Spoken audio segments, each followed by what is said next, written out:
Good morning, everyone. I'm Nikki Scott. I am the CEO of the Commercial Transport Academy, and I have been requested by Proudly South African to host today's program, this webinar, and I'm truly blessed and very grateful to have this opportunity to speak to you. I see we have 47 participants already in the room. Welcome, everyone. Oh, there's a new one.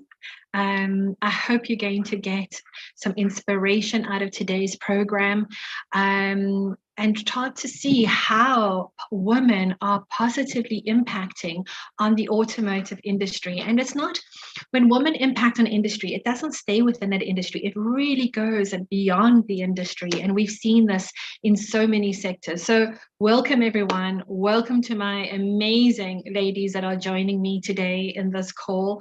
We really are very proud to have you here, to have a representative from the Department of Trade, Industry and Competition, to have a representative from the National Association of Automotive Component and Allied Manufacturing, from Mercedes-Benz and from Toyota, and of course, a representative from Proudly South African, let me get that right. So ladies, a warm welcome to all of you. I would like to just open by saying that for those of you that don't know me, I have spent 27 years in the transport and automotive sector. My first 25 years was operating a transport company, transporting brand new commercial vehicles.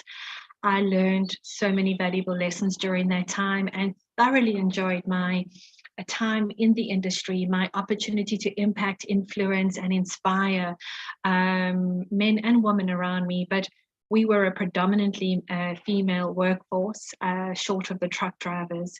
And that led me to creating my second company, which is now in the process of developing over 1,500 women for the transport sector, from female truck, bus, and couriers, drivers.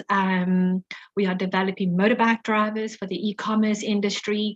We are developing female professionals in leadership capabilities and skills, and of course, entrepreneurs. And this privilege is sponsored by the USAID, provincial government, corporate South Africa. It is one of the most amazing initiatives, and the impact that we are seeing is transformative. So I look forward to one day sitting in another one of these webinars where some of my students, some of my business owners, and some of my truck drivers will also be present to talk about their journey.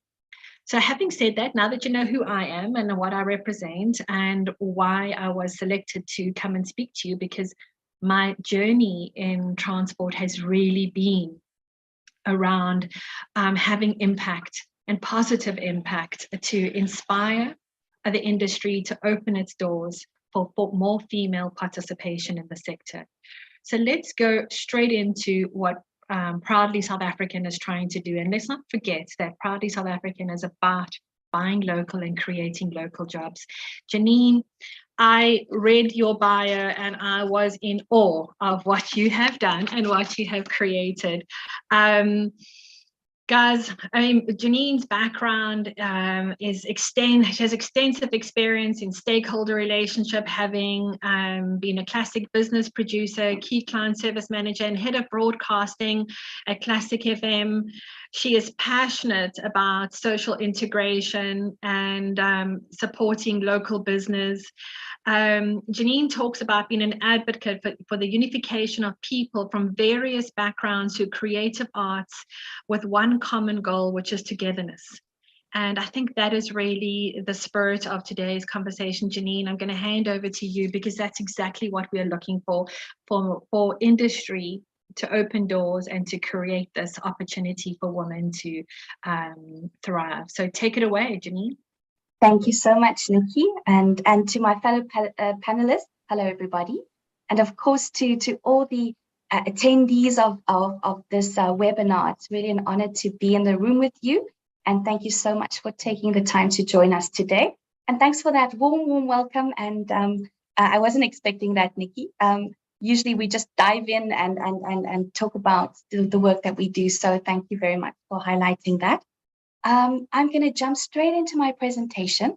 I'm going to just share my screen. Brilliant. I'm sure you can see that now.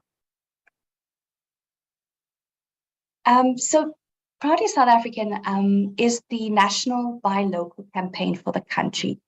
We are really the organization that has been put in place to address the triple challenge the country is facing: inequality, poverty, and of course, unemployment. And that links up straight to our tagline, which is Be Proudly South African, Buy Local to create jobs. And that's what each and every South African can do to really promote to promote growth in the country and really employment, etc. We all know if a job is lost in the country, often a whole family or two families in some cases lose their income. So it's of utmost importance that we do our best as South Africans, not just as business or part of the public sector, but as general consumers, to really support fellow South Africans by choosing local when we do buy.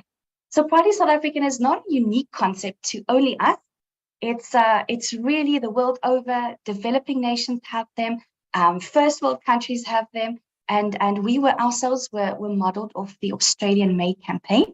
But of course, we have taken shape and really speak to what our country has on offer. It looks at really how we do business and how our regulations are structured and our laws, etc. But we work very closely with a lot of countries in Africa to shape their buy local campaign. So it's always wonderful to reach out and to work with other organizations. So we always try and keep on top of things to make sure that we provide the best in terms of our mandate. We function optimally to really talk to what we meant to be doing. I'm thinking everybody joining the webinar today. I'm speaking to the converted, but why is localization important? It's really first and foremost is to retain or create jobs. We also look at skills development. If the industry is rich and it's a buzzing industry, there's always scope for growth, and that's where skills development come in. And also talking about looking at what Nikki's company is doing is just phenomenal, and that talks directly to skills development. Also look at economic development. Of course, if we keep the spend within the borders of the country, the multiplier effect of that spend is just phenomenal. It talks. We also, if you localize, you also empower, especially looking at businesses that would not have had opportunities in the past due to social ills, etc. But empowerment is definitely there. But looking at all facets, so we're looking at economic empowerment, women empowerment, as well as uplifting our Black-owned businesses, then that's something we're also passionate about as Proudly South African. Of course, improved living standards. I mean, if you earn a bit more, you would, of course, buy two pairs of shoes instead of one, to be blunt. So of course, your living standards would improve if you are employed, etc., and localize. Look at infrastructure development. Of course, increase the country's GDP, and also looks at balance of trade, really, for us to really try and import as little as possible, of course, keeping in line with the WTO agreements, import as little as possible, but also see how best we can increase our exports. Our focus areas, and it talks to what we are doing. We really are lobbying as a campaign for the public sector to choose local over and above designation. And I'll talk very little about that a little bit later, because our focus, I think, more today would be to look at what the private sector is doing, as well as what we are doing in the consumer space. But it's important for the public sector to choose local over and above what is designated or legislated for them to buy local. We also make pleas to the consumers to choose local. So we do a lot of education around the Made in SA label of origin, and also, of course, ask consumers to look out for the Proudly SA logo. And I'll take you through what that means shortly. But as we always say, ask the private sector, the public sector, consumers to buy local. But it's all good and well, but if you don't have a central point, or if you don't promote accessibility of those locally made products and services, then there's really, it's a campaign that doesn't have any meat. So for us, that's important. And what we've done these last 5 years is to create tools and platforms in order to make it easy for consumers to know where to find locally made products, whether it be consumer education campaigns or an e-commerce site, etc. But the options are there, and I look forward to taking you through those. Very broadly, where do we lie as a national buy local campaign in the biggest scheme of things? And our role is really to stimulate demand for locally made products and services. And the retail example is also, it's a very easy one, and it's one we all know. I think we all buy from retailers, I'm sure. So we work with manufacturers. They are member companies. We look at their value chains. Where do their raw materials come from? Where do the components come from? And we ask them as much as possible to choose the local equivalent when they assemble or when they make their products. If it comes to a services business, we look at how many people are employed within the country, but also how those companies are buying. Are they buying from local companies?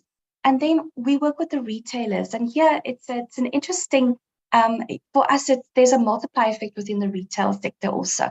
They themselves have a great buying power. So when they buy, we really want them to choose local in terms of the products they buy to clean their floors, the uniforms that they buy, are they locally sourced? Also talks to their house brands, and of course, awarding more shelf space to local manufacturers. And then we also appeal to consumers to look out for the Proudly SA logo when they buy, or the Made in SA label of origin. So if you think about that, that's really that's the whole cycle in terms of buying, and we're really at the helm in every respect to really make sure that we get the message out there so that everybody can play their part. We're also a membership-based organization, so we have on our books member companies. And why we also do lots of lobbying work for Made in SA. We say always choose Made in SA. But for those companies who do choose to come on board as our members, they are eligible to utilize the logo. But before they can, we do vet them in accordance with our 4 key criteria. So we look at local content. So for us, if it's a OEM, for instance, we assess, where the product is built or assembled. That for us, they create jobs. There's a factory that is employing many South Africans. So we look at local content from that point of view. Of course, if you're making clothes, we'll check to see what component of the clothes that you're making is local, because we would want our members to use product that or raw materials that are made locally. So we assess local content. We also check to see for quality. So that tick, so our logo's on the left-hand side of your screen, that tick stands for quality. And how we test for quality is, as industries that are regulated, we follow the rules in that regard, whatever the regulator puts out. So we often ask for an ISO certificate, depending on the industry. But so that all the consumers that are buying our members' products know that it's safe for human consumption. It won't hurt them. And we also check to see if the company itself is a responsible corporate citizen. Are they adhering to safe environmental standards? And of course, are they looking after their labor force? Are there fair labor practices in place? So if a company, any organization, as a matter of fact, adhere to all 4 key criteria, they're then eligible to become a member of Proudly South African. And membership fee structure has really decreased significantly. It's no longer expensive to really have a Proudly SA membership. It's a tiered approach. So we the opening tier, which is a turnover of 5 million rand or less, is 500 rand per annum, and that increases incrementally depending on the turnover, annual sales turnover of each company. We'll make these presentations available, my presentation available, so we'll be happy to share them with you after the presentation. Then we also have, as I've mentioned, we do some work lobbying with the public sector. These are the 28 products designated for local content. Automotive is not one of them, unfortunately, but we have ways and means to really appeal to the public sector to buy local. We also have a tender monitoring function in place. So it looks at designation, those products that I put up on the screen previously. We have a tender monitoring function that connects to each one of those, websites whereby tenders are posted. We've connected to 815 currently. So we input those keywords pertaining to the designated items, and we then pull these tenders from those websites. We forward it onto our member companies for them to have first-hand access to tender opportunities. And then we also forward it on to the DTIC's industrial procurement unit. We ourselves don't have policing power, but we work with the DTIC to police and monitor the local content threshold in each tender. Then we also go on an education drive with the public sector to remind them of the rules when they do buy, etc. We are very excited. One of these days, very shortly, we'll be launching a wonderful initiative with National Treasury's Central Supply Database. So if you want to do business with government, you have to be on that database. And our member companies, as well as South African companies, will be able to use a differentiator, a logo of some sort, our logo, if they're members, so that those people buying for government, because you have those middlemen buying, that they know which products are local, so they also make the right choice. We also appeal to government to buy local, in terms of what their needs are. So these types of vehicles are procured in the public sector. So we ask them to choose local when we do have those education drives. And they have the power to stipulate when they put a tender out to say that they will favor locally made products, etc. The work we do in the private sector, so the 2018 Jobs Summit was hosted by President Ramaphosa. We were there, and we took with us 20-something companies to make localization commitments. So we work with our partners in the private sector, so Manufacturing Circle, BUSA. We also work with the NBI, as well as BLSA, etc., the BBC even, and to really access those corporates who can really make a difference, because a lot of them have the power to build new factories or to change their procurement suppliers to favor locally made over and above imported ones. So we really appeal to them to do the right thing.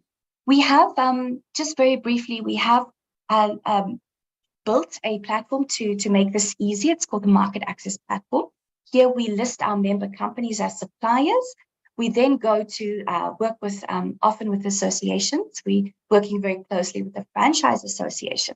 They've got hundreds of franchisors and Z's on their membership base. And we work with them to make localization commitments to really earmark a specific product or two or three for them to buy local. We capture that localization commitment and hold them to it as a campaign. Of course, we adhere to the competition laws, so to protect anybody who is looking to procure. So we do adhere to those stipulations quite rigorously. We then get these companies to make localization commitments. We offer the MAP, the Market Access Platform, to them to procure from. They also enlist their own companies as corporate members so that they can access that database. And that database, if you keep in mind, we know that they are locally, they are proudly South African members. They they adhere to local content, quality, etc. And we'll also put interest in terms of their equity on the Market Access Platform, so that if you want to buy from a Black-owned business, you'll know which companies they are. So we also promote preferential procurement in as much as however the corporates want to procure. And there'll also be a sense for these companies then to work with one another, to our member base, to ensure that they can fulfill an order. There's also an opportunity for them to be rated on the actual Market Access Platform. And then also the corporates themselves can also enlist their supplier base that they've been doing work with for many moons to also be on the Market Access Platform, so that we can share this platform with more than just Proudly SA member companies, in as much as the corporates have trust in those companies they've done business with before. And this is just more information on the Market Access Platform. And then we also appeal to make localization commitments. Of course, you'll see on your screen now, that's how the private sector buys. This is what they buy. So we're asking them to commit. So will you commit to job creation? We are really targeting various industries and businesses and appealing them to be our localization champions. We've had some wonderful success with inter-member trading. This is in the past. We're looking forward to releasing some new news where Nestle and Nissan had a wonderful partnership going. The NP200s were procured from Nestle for their micro enterprise development program, and Chubb also favored locally made products when they bought their fleet. You'll see a lot of the Nissan NP200s are Chubb vehicles, especially in the Gauteng region. So we're very proud of the inter-member trading that takes place. For consumers, we're very excited. We'll be launching our own e-commerce platform. So we would love to list as many of our members' products on the e-commerce platform. And we're also collaborating with various other e-commerce platforms. So the well-known ones take a lot. We're working with the Macro Marketplace, and then also with various other niche ones. So we look forward to releasing some good news for you in the near future. Where we also present, we had expos, we organize factory visits, we facilitate partnerships, as with the Nissan example previously, and then PR opportunities. We host our annual Buy Local Summit and Expo every year in March, and it's always exciting to have locally manufactured vehicles there or locally assembled vehicles there. This past year, we really highlighted the automotive sector, and we said this is the leading manufacturing sector in terms of job creations. It's estimated that 457,000 jobs are created in this sector alone. So we spoke with Sasha Martiningo, as well as our member company Nissan, and spoke about the initiative and the multiplier effect in this industry. And it's really exciting. I mean, when you look at a vehicle, there are seats. There's not just the hardware. There's also internally the seats and all the components that make up that vehicle. So it's a fascinating industry. And we were quite, very, very happy to have facilitated this talk at our Buy Local Summit Expo. Of course, the president opened for us. So it was really widely supported in terms of our principles in government, but also in this captains of industry in terms of the private sector. There's also an expo element, as I'd mentioned. So I want to showcase how we did it in the past. So it's really, it always takes your breath away to know that, the BMW that you are driving could be locally made. Sometimes you think it comes from another country, but it's really made on our local shores, and often it's the best. I mean, we've had two facilities here that have been voted the best of its kind in the world. So it's always exciting to also talk about that in the media. This is just some previous examples of how we did it. This was the Nissan Navara that we highlighted at the Buy Local Summit and Expo this year. Previous ad campaigns. So we do take out space for our member companies. So this is previous ads done in the past. Activation. We had one with David Tlale as well as BMW. So we did a fashion activation. It's always nice to link up two industries. And of course, it can also be fashionable to drive a car. And of course, the BMW was highlighted there. We also did a Father's Day activation with Nissan. That was also lots of fun. So there's lots of fun elements to bring to the table when we do not just those hefty ones that talks about how government is buying and the private sector, etc. But it can also be fun and interactive. We also took students to go to the Nissan factory, so that is also a wonderful initiative. We are working with the youth if you educate the youth, then we'll be in safe hands in the future. I think they also understand the importance of localization. So that's been really a wonderful initiative. Here's the factory visit that we did also with the youth. And then we also play an advocacy role for the industry. So we worked with NARCAM in terms of a PPE initiative that we participated in together. And we launched, the face shield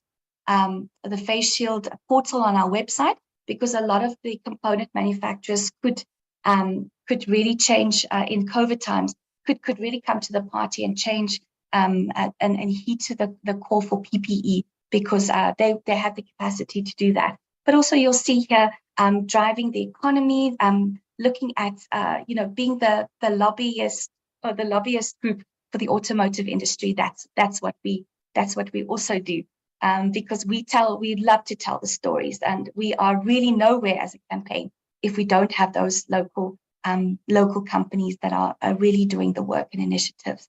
Just to give you a highlight of the brands that we support and the type of messaging that Proudly SA puts out there with our partners. We also look forward to being part of Auto Week, where we will host the South African Pavilion, where we are highlighting the local OEMs under our pavilion. So we're excited, and we'll have captains of industry attending. It's a very wonderful event, and we're so thrilled to be a part of that. And I want to leave you with our ad. So it's for us important. We can do everything in our power to lobby for the private sector and the public sector to buy local. But each one, even though I'm working for a company, I also have the ability to choose local in my private capacity.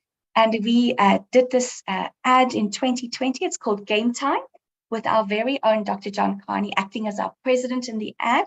And you'll see he's very authoritative and respectful. And we really are, we really admire him and the support he's given our campaign. But the messaging in this ad is very clear. It's now or never. It's game time. It's half time. We really want all South Africans to stand up.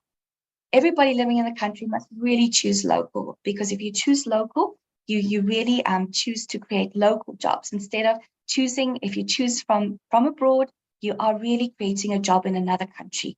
So that's the messaging we're putting out there. We're also in the process of shooting another ad that will also highlight specific products that will talk to the localization or making local a lifestyle. So I'm going to be playing the ad for you, and be happy to chat with you afterwards.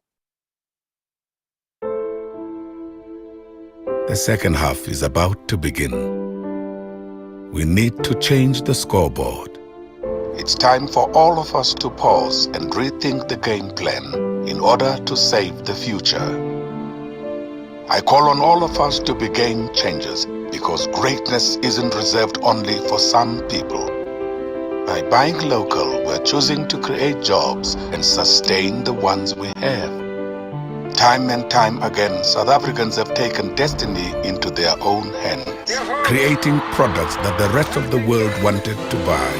See, the world remembers about us what we sometimes forget, but it's time for change. Let's all buy local. It's game time. Zanzi. Local is lekker.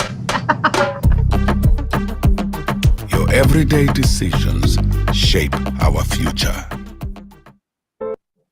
Thank you so much, and that's what I'll leave you with today. Thank you, Nikki.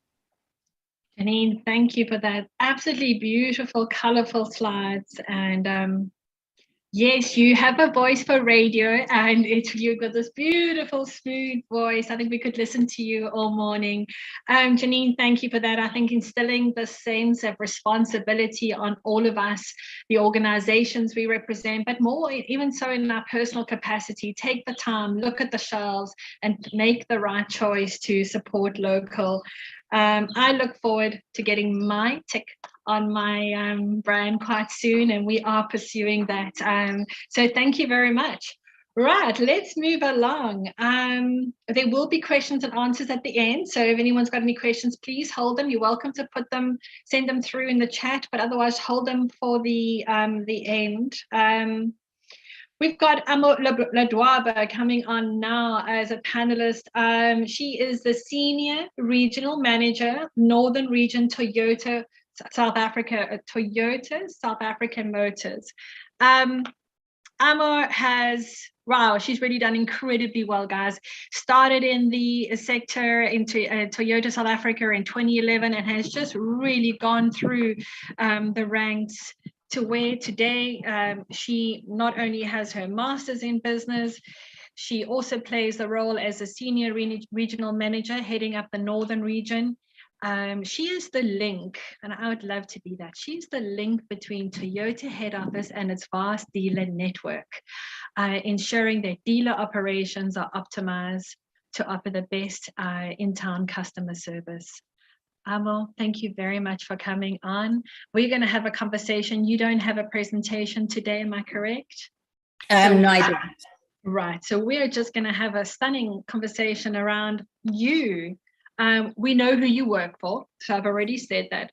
When you joined as an intern, how did you see your career shaping within Toyota South Africa? So, Nikki, my story, or how I joined the motor industry, is totally by chance. I graduated with a BCom in communication from the University of Pretoria in 2010. I then got hold of an advert for the graduate program, and I thought, I love cars, I love marketing. Let's put it together and see what comes of it. And I put in an application. I think it was an interview, a psychometric assessment, another interview, a presentation. And then I found myself as part of the graduate program, and my life has been dramatically different ever since. I don't think I thought I would be where I am. So for me, it more than just getting into the industry, it was about the things that motivate us to stay. Because I think quite a few of us, myself included, made it into the industry by chance. And then you get there and you realize this is actually an industry where people's lives are changed, and you get to see those tangible outcomes, and everything just becomes worth it. So if I can speak a little bit about my journey through Toyota to show you what I mean. I started off in product planning, and in product planning, you basically spec the vehicle, well, the first decision is, are we introducing this vehicle? Yes. And then you get to spec it and you get to price it and say, this is what the marketing needs to look like. This is who's going to drive it. And so then you get to see the tangible outcomes. You see a vehicle driving on the road and you think, this was 5 years of blood, sweat, and tears, and here is the physical manifestation of it all. I've also done a little bit of sponsorships, and really that again, you get to impact people's lives. So Toyota's taken a shift sort of to say, more than an automotive company, we want to be a mobility company. And we speak to that and we manifest that in different ways in different departments. But part of it was our Paralympic sponsorship. And in sponsorships, we then got involved with the SASA PD games. And we sponsor them a quantum, but more than that, it's allowing mobility for people who society might not necessarily look at and, think anything of. It allows schools that participate in the SASA PD games to stand a chance to win a quantum. And for that, it makes a really big difference in those schools' lives. And then, like you said, where I am now as the link between our dealer network as well as head office, you get to, we had a catchphrase, I think it might have been 2 or 3 years ago, that said, we want to create customer smiles. But you genuinely get to see that. You see somebody drive off in their first new car, in their first used car, and you've just changed somebody's life. And I think that those are the things that make me personally stay. So I came here by chance, but those things have kept me in the motoring industry.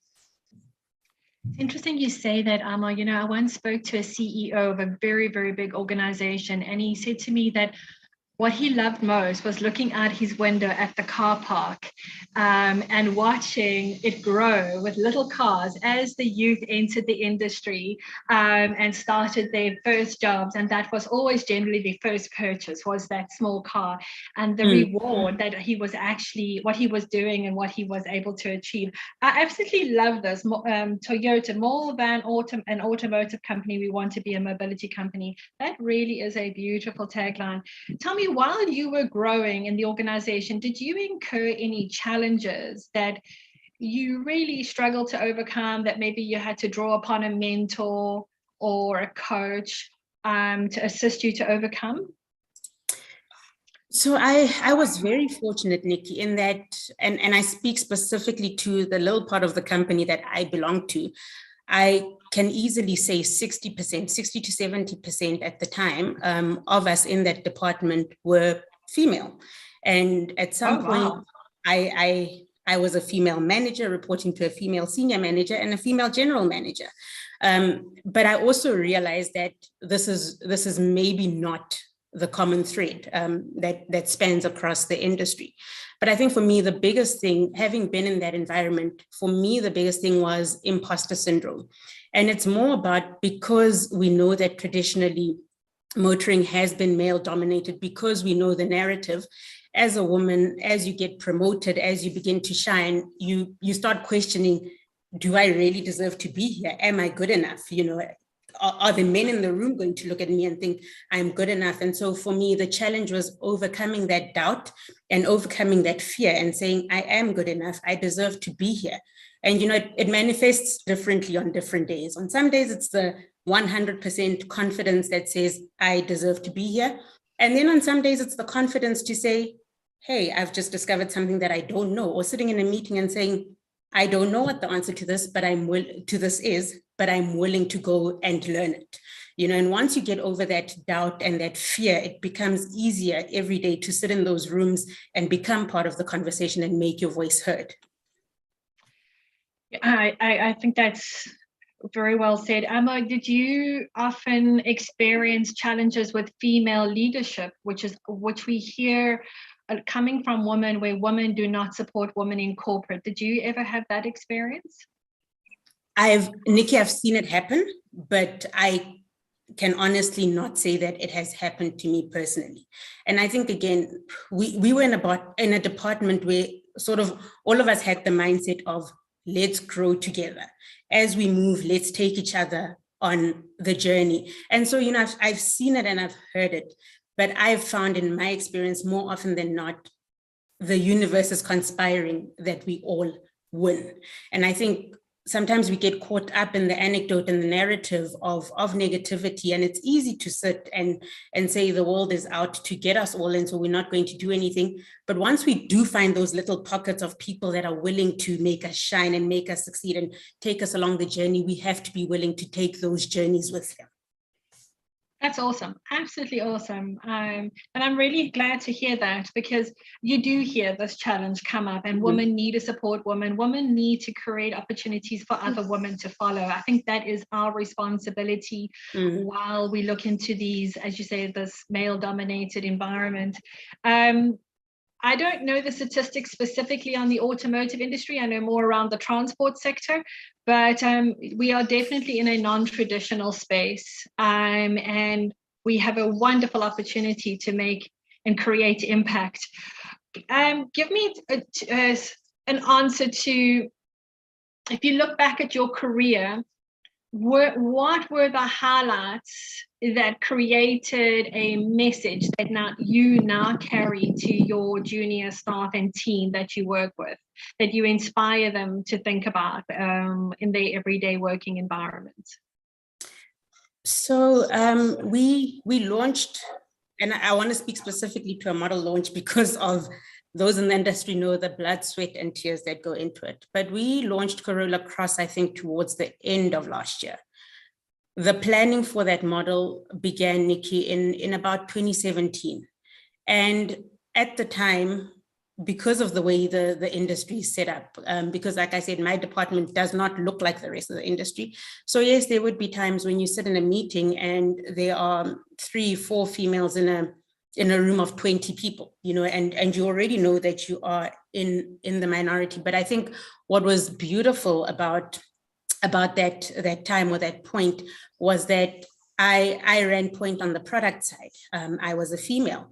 There was a lady that was running point on the finance side, another female. And so we brought those female voices into the room, and we were able, I think, because there's a softness that comes with being a woman. There is something about collaboration and saying, let's bring everyone together. If you know the industry, you know that between marketing and production, there will always be tension.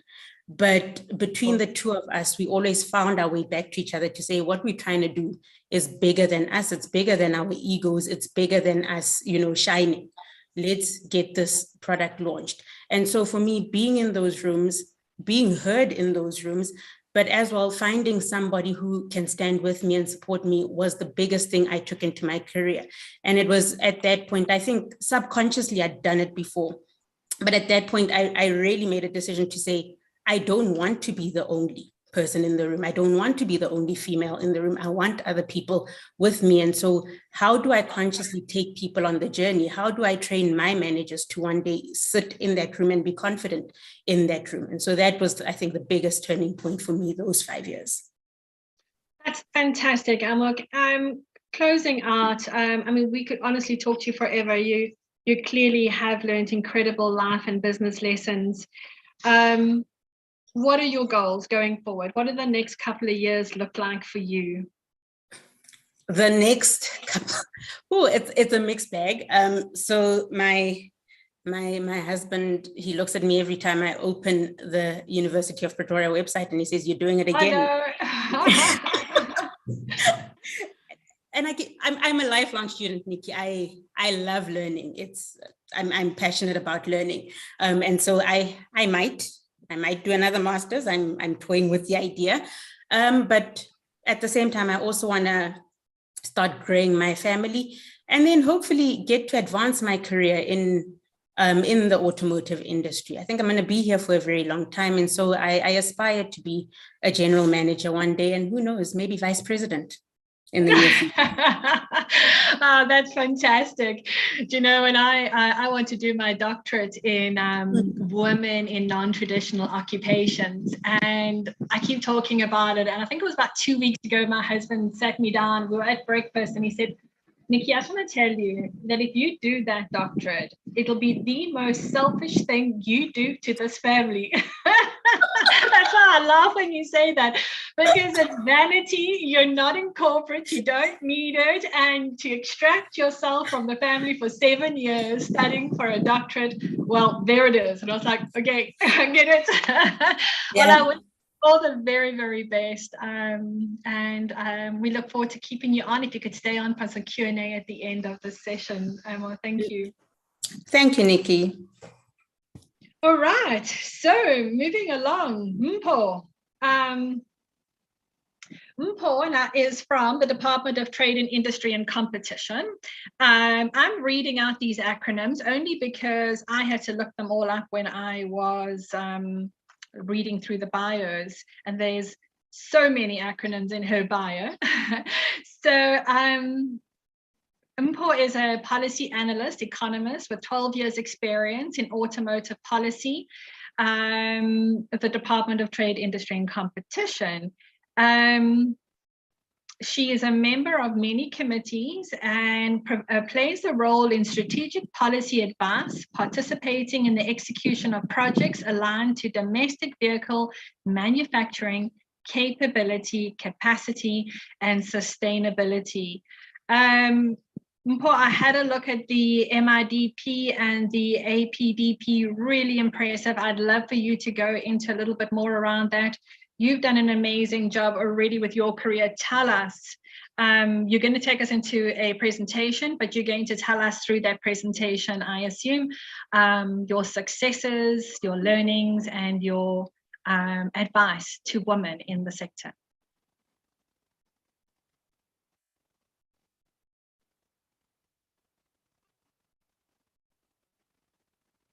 Mpho, you're right to present.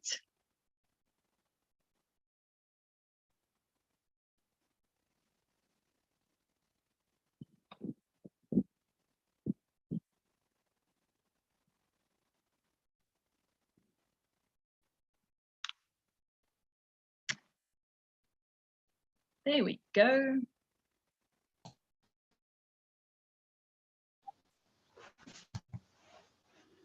Thank you very much for that interesting introduction.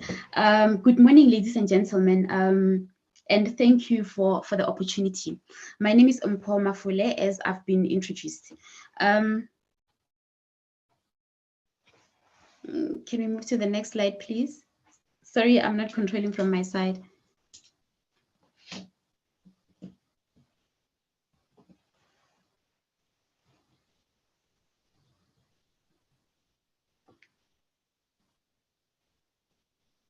The next one.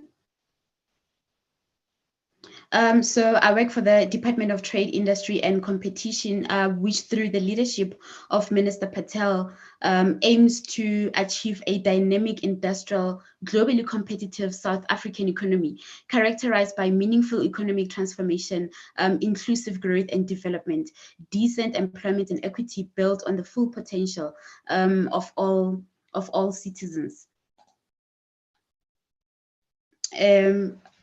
I'm located within the automotive sector desk, which is a unit of the DTIC responsible for automotive policy formulation, implementation, monitoring, and evaluation. The South African Automotive Master Plan, the SAM 2035, is the current auto policy framework. It is an industry-specific industrial policy aimed to support the growth and development of the domestic automotive manufacturing industry. The vision of the SAM 2035 intends to achieve a globally competitive and transformed industry that actively contributes to the sustainable development of South Africa's productive economy, creating prosperity for industry stakeholders and the broader society. So the objectives of the SAM 2035 are to produce 1% of global vehicle production, because at the moment, the vehicle production in South Africa is less than 1% in global terms. The second objective is to increase local content in South African assembled vehicles to 60%, because at present it's hovering around 38% and striving towards 40% at the most.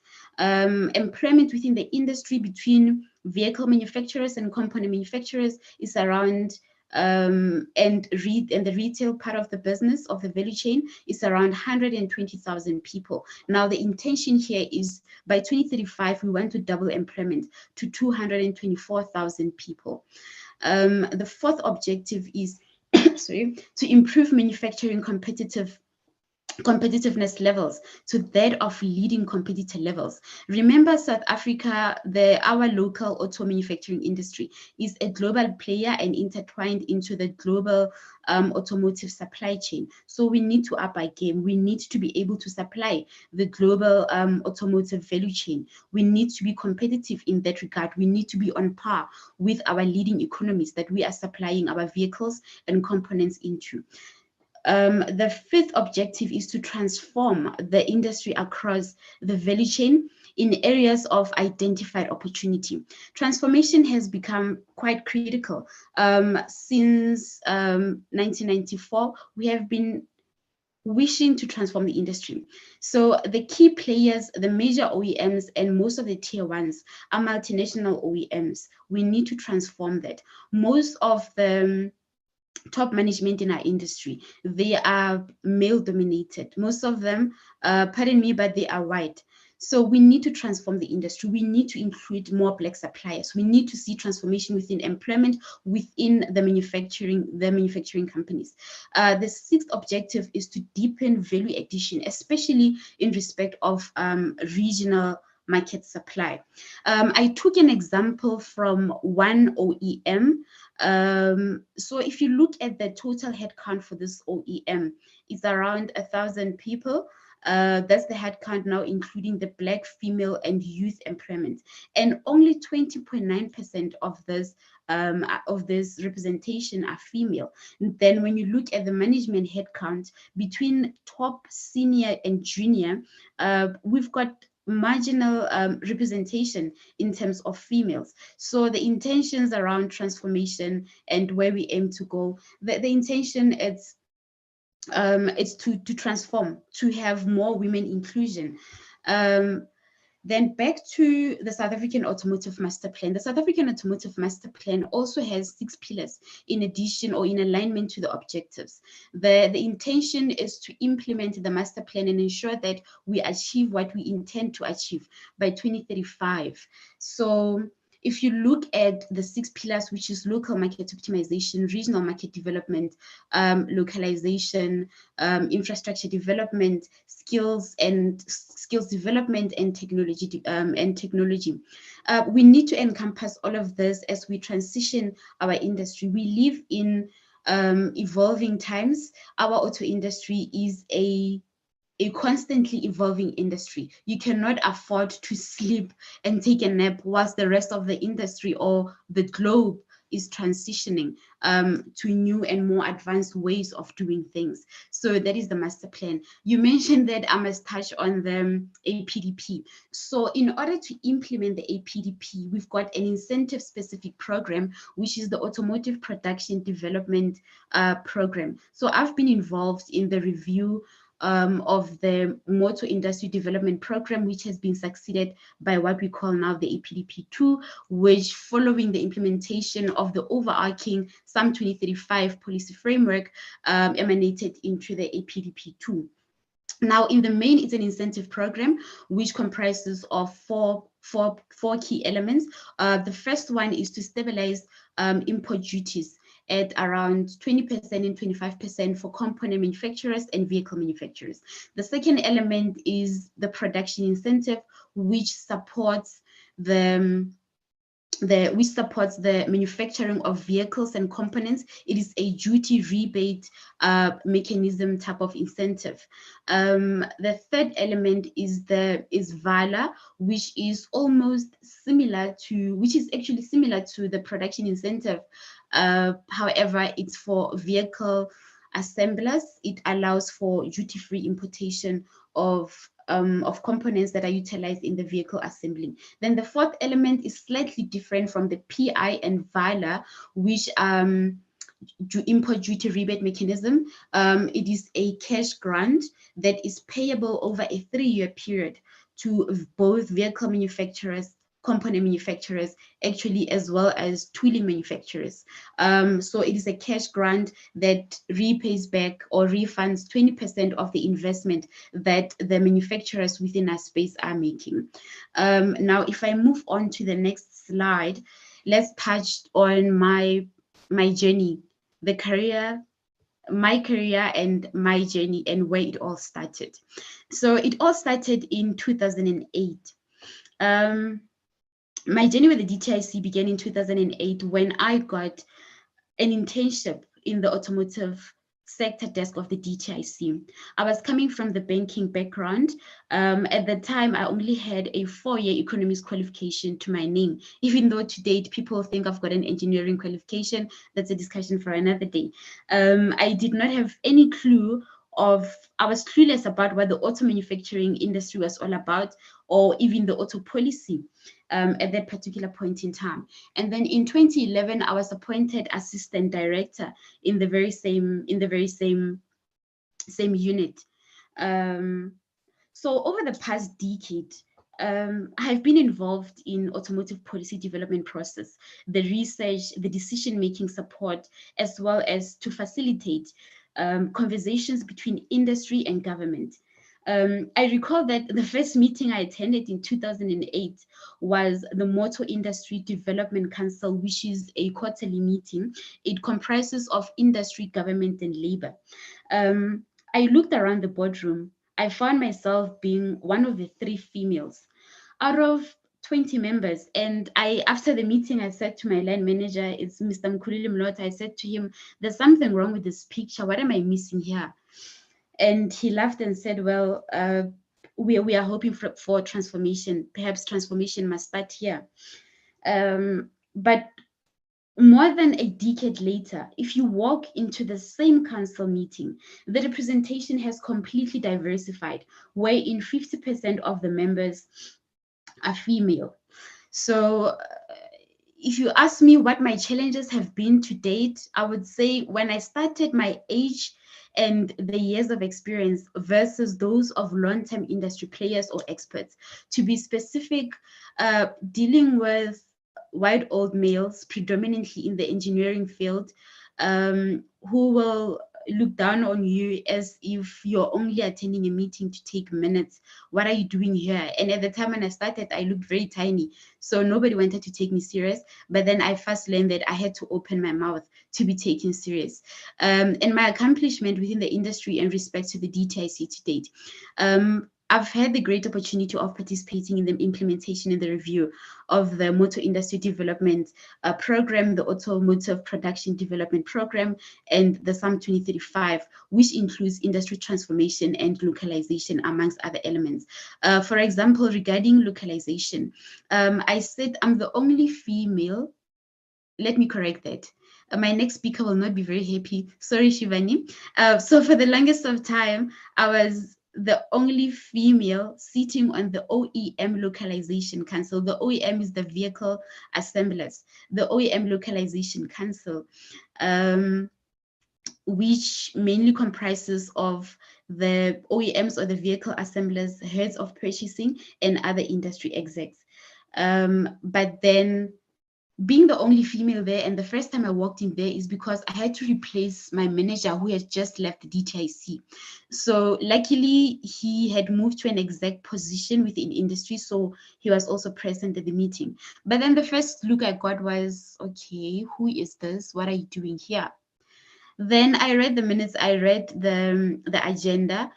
I understand what the aims and the intent of localization objectives are.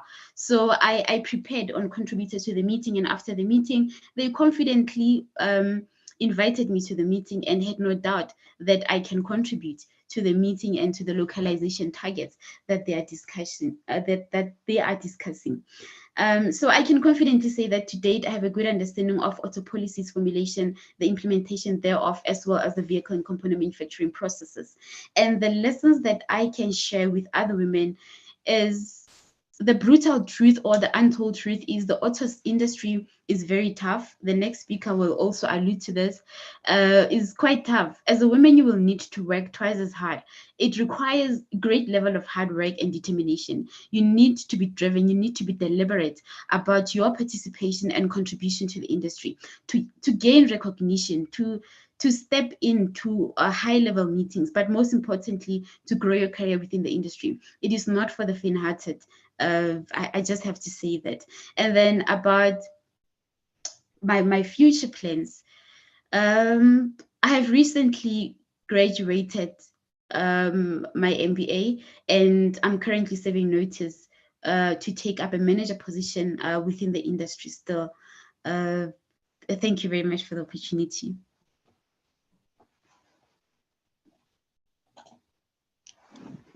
Well, thank you very much for that comprehensive presentation. I want to ask you one question though. How would you say having your master's has shaped your view of your role in industry? And how has it shaped the recognition you've received in a boardroom?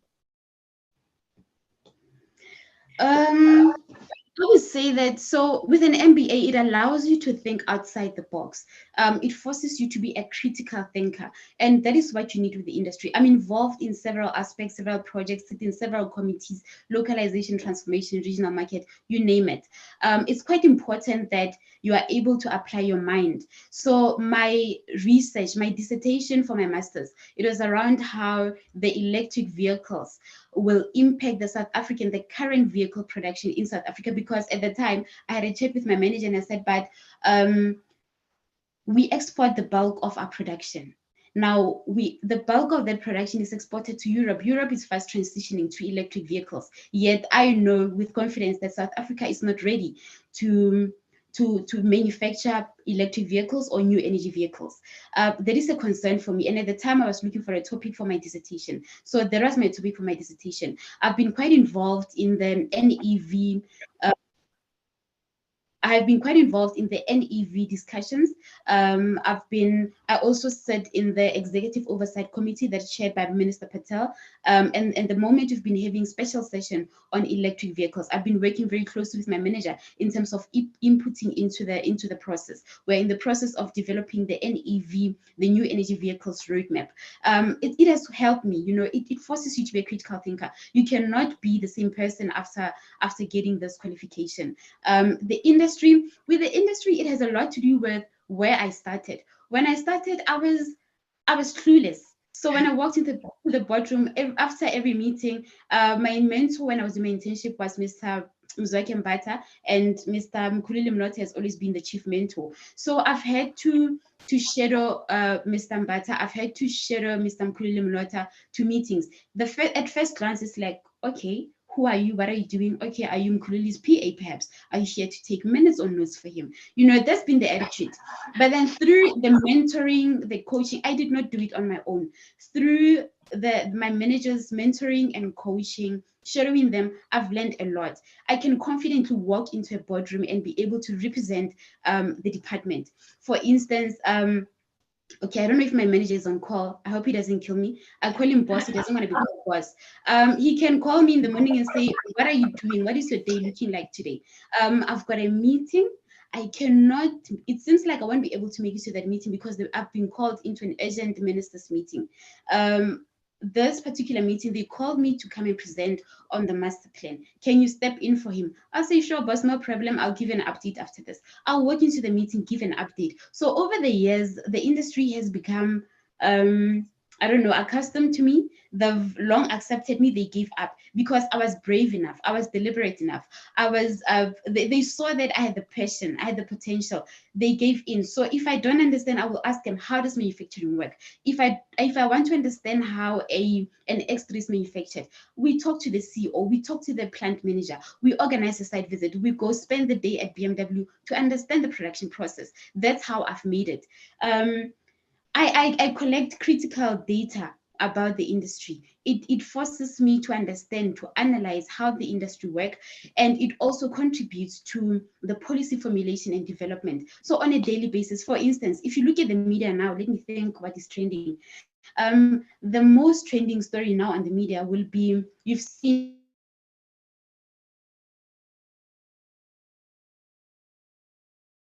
We're losing you, Mpho. Oh, there we go. The Independent Tire Importers Association TIA that has been imposed. Because you've got the local tire manufacturers versus the independent tire manufacturers. Now, the local tire manufacturers lodged an application for us or through ITEC to investigate the possibility of illegal or under invoice illegal tire importation from China, because they suspect under invoicing, under pricing, and so under pricing and so forth. Mpho, you want to go off camera for it to complete that? Anti-dumping provision was made to accommodate the local tire manufacturers. Now, I also specialize in tires. I deal with tires on a daily basis. I've actually become an expert on tire issues. I deal with them every day. So now a legal note came to our minister to say, Minister, you need to stop this provision. So it was cascaded down to me. I had to attend to that. I've got to provide a briefing to our legal. Our legal needs to provide a briefing note to our minister, and they rely on our input. So I can proudly say that I'm a contributor to the current policy work. I'm a contributor to the industry work. I sit in all the committees, all the platforms, all the forums. So now that I have to announce that I'm leaving, some of the industry members, I told one colleague from SARS on the customs side, because remember, we are dealing with import duty credits and we work closely with SARS. It's like, no, Mpho, you can't leave. We're going to miss you. We're going to struggle. I'm like, no, guys, I need to exit. I need to make space for another woman to be in this. And I hope a female will be appointed in my position. Mpho, your passion is tangible, and I think it's absolutely amazing. Your youth, your energy, your commitment, and the role you're playing in the sector is truly amazing. Thank you very much for sharing your story today. And I can attest to the fact that when you walk into a boardroom and you are doubted because of your gender, and you start to speak with confidence and with understanding of the topic and with clarity, it really is the most empowering thing to watch faces change and attention and the whole body language shift, where they suddenly start to look at you and pay attention. So keep doing that, keep motivating, and the fact that you're making space for women to follow, I think you created some tough shoes to fill, Mpho. Thank you so much for your time. Thank you very much for the opportunity. Pleasure. Right, so We're going on to Shivani Singh. I believe we're going to hear some really interesting things. Your Mpho has already alluded to what you're going to be telling us. Shivani, you really, and I just want to get this right. It's NamCam, hey? NamCam. NamCam. Okay, how that's pronounced. Also another master's student, but in economics. Absolutely amazing how we've got all these masters and educated ladies here today. Your primary responsibility is the development and driving a range of value-adding services for NACAM membership base and ensuring that they align to the wider sector growth objectives. Passionate about legislation and transformation, diversity and inclusion in the sector. I think that just underpins it all. Tell us about your journey. Where did you start in the industry and how did you find yourself in the seat you're in now? Thanks so much, Nikki. I think Mpho and I have been foot soldiers in the trenches together for long enough to know the sector is a tough one, from dealing with sort of, my boss would call them unimportant things like what other people think about you and their responses, to just the general difficulty of the content that we work with on a day-to-day basis. But how did I land here? Pretty similar to Amo. It was not a planned activity on my side. Literally, I happened to fall in it.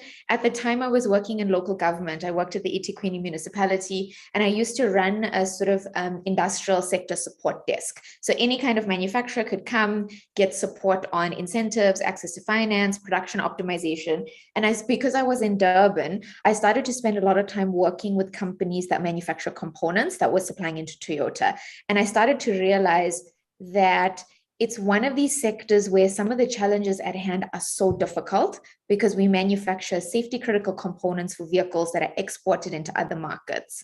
Not to undermine other sectors, but if you're manufacturing a shirt and the buttonhole is slightly skew, you'll probably get a wrap over the knuckles, but it's not a safety critical thing. In autos, a millimeter difference is literally somebody's life on the line.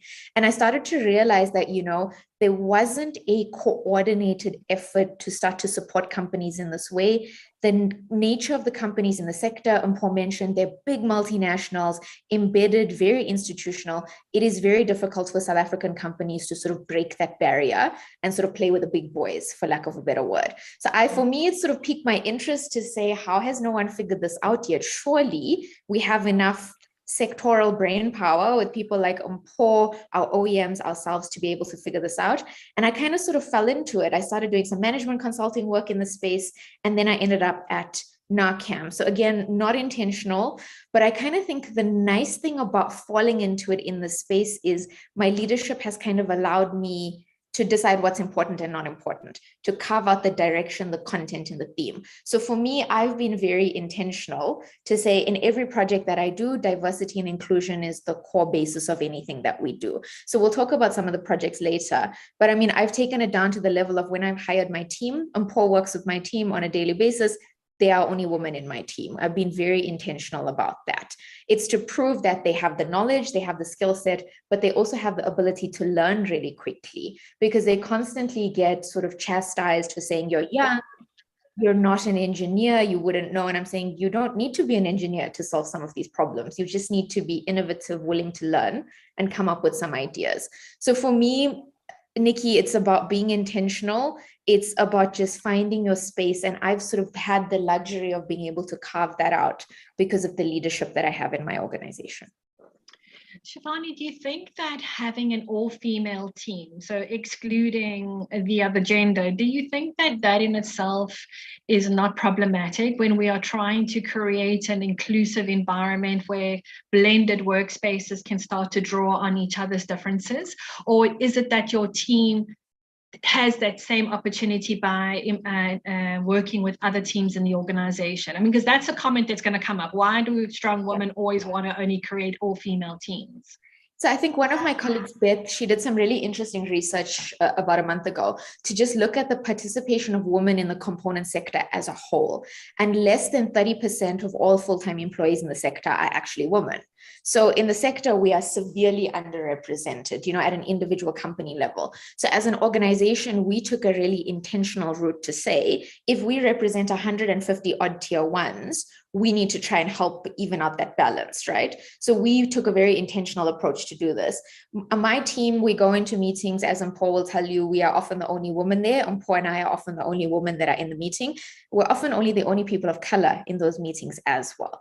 So I think for us, you've got to start somewhere, and we need to lead by example, and we need to prove that these women are definitely capable. They're extremely committed. I mean, my team, they constantly give me gears about it, but they're working longer hours than they should. They're supporting companies where they should, because they're trying to prove their worth. So I kind of look at it as a good thing and a bad thing, right? You're really eager to please. You tend to over deliver. You then develop this track record of being an achiever, an accomplisher, and just more stuff and more responsibility comes to you. So it's kind of a double-edged sword. But in our organization, the general mantra is, ask for permission later, just do the stuff. No one is ever going to say to you, Nikki, you've done too much. Can you stop? No one's ever going to say that to you, right? So that's our little mantra, to say, we just go 200% all the time. I will deal with the consequences after the fact. But the sector needs so much support in so many areas. Government alone is not going to solve these problems. The private sector alone can't solve these. It's also really easy to blame the OEMs. Unfortunately, they can't do it alone. We've realized it is a very tight-knit ecosystem, and we all need to be pulling together. And I think a lot of the women on the call today on the panel, they're doing that in their pockets of excellence inside their organizations. And I think where we have control and influence, I think it's important for us to drive this and to sort of support each other to do this. And surprisingly, in our space, I can speak for the component space, our male counterparts have been pretty supportive and pretty encouraging. They are saying, it's not a question of the fact that you're a woman proposing this. It's, you're now a subject matter expert. We have to listen to you. You've got a track record. You've proved your knowledge, your skill set. They kind of now egg you on, and they kind of like to throw these challenges at you. We work a lot in the localization space. And when I first started, like Mpho will tell you, people were very suspicious, very concerned about, why do you have this responsibility? How can you do it? Now I get random deliveries at my desk with a note saying, since you did that, here's some components. Can you see if you can localize them? And we're like, we've never had this level of engagement, this level of confidence before. So I think it takes a while to get to this point. But I think when you're there, I always remind my team, we can't waste the opportunity. If people are trusting you to guide them, these are billion-rand businesses here. If they're asking us for advice, clearly we have some knowledge and skill set they don't have. We need to cement our position and make sure we're always sort of in top form, So Mpho made the comment that women have to work twice as hard to be recognized. Do we work twice as hard because it's self-inflicted, or is this based on what you've just said, that we tend to take on so much and we work so hard? Is it something that we do as women, feeling like we need to do that to achieve? Or do you honestly think that this is something that men feel that only once you've delivered way and beyond are you going to be recognized for your skill or knowledge? So like my boss also doesn't like me to call him boss, but I constantly get these messages from him saying, why are you committing yourself to so much? You've proven your worth. Cool it. Like, people know who you are. And I'm saying it's really easy when you're older, when you're a man, when you've got this track record behind you. I always joke with my team, maybe they think it's a fluke that we figured it out. We've got to be consistent, right? And in autos, it's about Kaizen, it's about continuous improvement, continuous learning. I do think a lot of it is self-inflicted, but I think my team will tell you, by forcing yourself to be this high performer, you're starting to open these doors are not even actively chasing. So we've gotten to the point where, before I would have to chase a project funder, a project partner. Now we're kind of like batting them away at the door to say, guys, we're overcommitted at the moment. Let's think about it next year. And I think it's an interesting position to be in, because I think as a sector, we've never been in that space. One of the projects that I run is something called High Gear. So it's a youth-oriented skills development program with a goal to get more women, youth, and people with disabilities into the auto component sector, because they're severely underrepresented. And I remember I've been working on this project for 5 years. 5 years ago, people were saying to me, oh, it's like a nice to have. Why would we bother? Now I'm at the point where I've had to hire a full-time project manager. I've got a whole project team. I'm batting away global donors because people are saying this project has got legs. We want to get involved. So I think it's a bit of a double-edged sword, Nikki. You've got to like walk this very tight rope, because I think like Amo mentioned earlier, you've also got to manage your personal life, right? We've got personal ambitions, we've got friends, we've got family. You've got to balance that. Your personality cannot become your work identity. I think that's a really risky space to, and I think women fall into that trap quite often. So I think it's about finding this balance. And I think you've got to have your leadership that like keeps you a bit honest and will wrap you over the knuckles. I think sometimes, you know, women think you need your leadership to like be a cheerleader and tell you how amazing you are and how awesome you are. I think equally important, I think they need to call you to order and say, you're overextended, you need the help. It's okay to ask for the help, because I also think we want to be independent, right? We want to run this thing end to end and deliver an outcome. And my boss, Renee, always says to me, it's fine to ask for help. There's nothing wrong with asking for it, but you need to be honest enough to say, I need the help, and the support will come. But I think I just sometimes as women, particularly female leaders, you sometimes struggle with that because you may think it may be perceived as a weakness on your part to say, I need some help. So it's a bit of a mixed bag. But I mean, as I said to you, in our space, our mantra is just get on with it. You know, we'll figure it out as we go. I think that is a challenge with women in a male-dominated environment. And it might be the reverse as well with men in a female-dominated environment where it's really hard to be vulnerable. Yeah. And saying, I don't know, or I need help does expose you to some extent.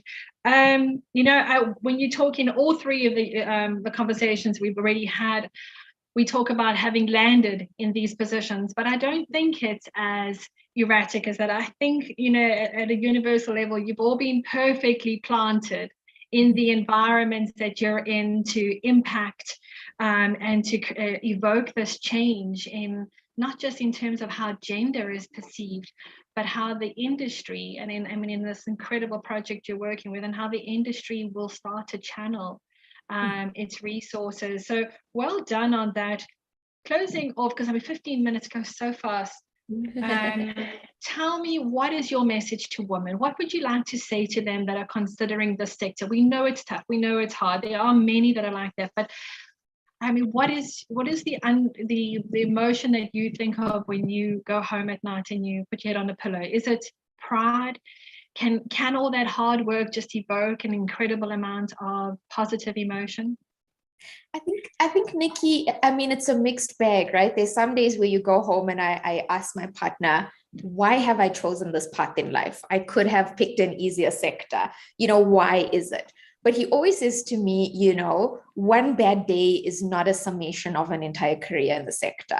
And what also you perceive as a bad day for yourself, someone else might think you actually did pretty well there. So I think sometimes we're a little bit too hard on ourselves, expecting everything to work perfectly seamlessly and arrive at the outcome that you want. I think the Toyota colleagues will know we're big fans of A3 project plans and everything is like to the detail.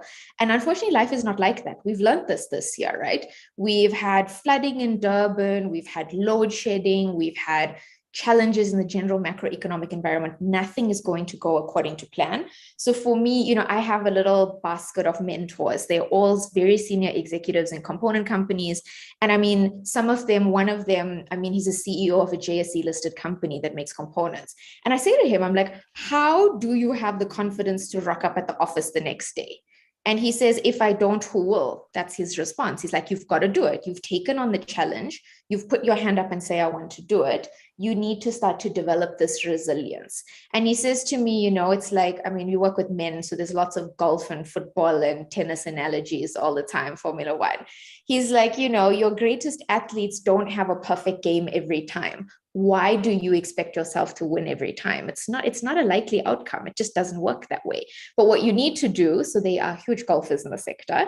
Tiger Woods apparently watches his games that he's played in excess of 22 times to see where did he fail, where can he improve, what can he do. So I don't think we spend enough time in this sort of like introspection to do this analysis. What actually happened? How could we do it better? We just try to move on to the next thing. And I think my mentors are teaching me that this reflective phase of your life is quite important. And when you're a leader, you need to be able to almost provide that playback to your team. So we do this quite often in our team. You know, we complete a project, we'll do a full sort of like rip it to the bones, what worked, what didn't work, how could we do it better? Because it's this continuous learning. I mean, sometimes, Nikki, I could just say to you, oh, you achieved all your KPIs, great. You don't get any constructive feedback. There's always room for improvement. There's always something you could have done better. But if Renee always says to me, you can't chase career highlights, because only you remember them. No one else does. Everyone else will remember your cumulative contribution to anything that you do. And I think it's really important. I think don't take those individual losses on the chin. We need to learn from them. We need to move. Don't get bogged down. That Mpho mentioned earlier, the challenges in the sector are so significant. We work in global value chains, ridiculous safety critical requirements. It's a tough sector to be in, but you can't let that bog you down. Otherwise, no one would do anything. And I think you've got to celebrate the little wins. So in our office, we've decided we're going to get a little bell. So any tiny win, you're going to ring this bell and you're going to shout and tell us what happened, because it might be a small win in your mind, but the rest of the organization, it might be a significant thing that supports the rest of the organization. And if we don't speak about it, you won't know about it. So, I mean, we saw it on that TV show Selling Sunset. When they conclude a deal, they ring this bell and they talk about it. That's exactly what we're wanting to do, because I think we need to recognize other people's wins and we need to learn from them, I think. I thought I was wise, but you are truly a very wise lady. Thank you so much for those insights, the sharing, and highlighting the value of mentors, and really drawing upon, when I say diversity, also in age, and experience that those mentors have acquired in industry. So thank you so much for all of that. Please stay online for some questions and answers at the end.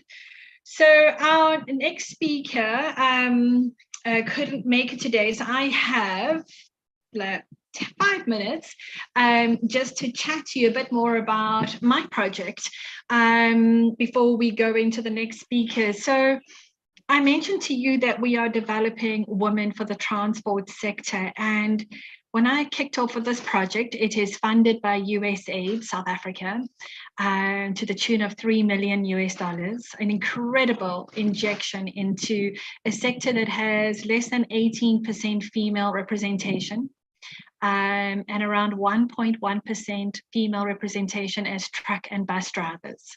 So to be able to receive these funds to make a difference to the sector is an incredible gift. But when I created the first branch with my team in Johannesburg and we rolled out this model, it worked. We took women with a Code 10 license, we upskilled them to a Code 14, an EC license, we gave them some technical skills, some soft skills, and we positioned them in industry and they started working. And it was so simple. I mean, yes, there were challenges, but it was relatively a simple project. And then I rolled the project down to the Western Cape. And I made a comment to the sponsor the other day that never again will I, and I say this to advise to everyone on the call, make commitments to a stakeholder before I have executed on a pilot project. Arriving in the Western Cape, I encountered every challenge you could imagine in terms of the criteria of the women that we were selecting. So we had a minimum education in Johannesburg. We had a minimum driver's license and driving experience that they would need to have. They had we required them to be of a specific medical status in order to handle the industry and to be on the road a long distance and the resilience that they would need. And got to Cape Town and we found that the minimum education level from the vulnerable communities that we were drawing women from, Khayelitsha, Dunoon, Atlantis, Nyanga, matric wasn't a given. So we had to relook at that and we've had to educate industry accordingly. It's a privilege for a woman in the Western Cape to have a driver's license. So from upskilling women from a Code 10 to a commercial, extra heavy commercial, we had to change the entire project to take women from no license to a Code 10 and then put together a very structured career a progressive program so that they could go from a 1-ton career sort of industry to 4-ton to 8-ton and then come back to the academy after 2 years of experience to get their extra heavy commercial license. I was blown away by how women didn't understand the value of a driver's license, how it changed their perception on the careers that they would embark on. And the other thing is that with public transport running very specific routes in the Western Cape,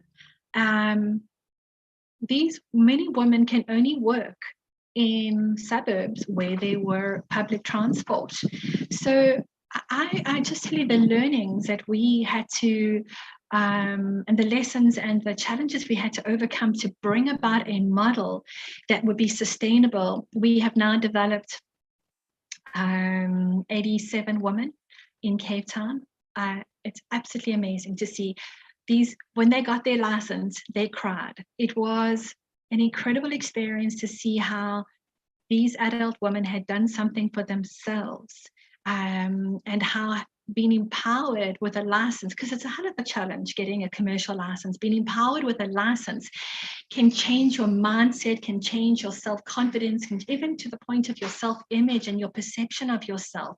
And the moment that shift happens, so does the confidence and the ability to now look at yourself in industry, yourself in employment, and start to look at your worthiness. I tell you, guys that are on this call today, I have learned so much about human behavior and how, which is so tragic, GBV has impacted the women of the Western Cape. We don't see the women in Gauteng and KZN are not as open, so I can't speak too much about that. But in terms of the Western Cape, from these vulnerable communities, how GBV has literally beaten the life out of them, where they don't see their value and see their self-worth. So our new program for the development of commercial drivers, we upskill them to a commercial license. We give them 4 technical skills to understand the industry, whether it be courier or whether it be the transport sector or bus sector. We give them 13 soft skills to develop their mindset and their identity and their understanding of who they are as an individual and how they can position themselves in a very not a male-dominated sector. As I said, only 1.1% representation of women as commercial drivers. We then do things like meditation, breathing techniques to help them control their breathing in a stressful environment, be it when they're getting their license or even in the workplace. We look at mental, emotional, physical, and sexual well-being.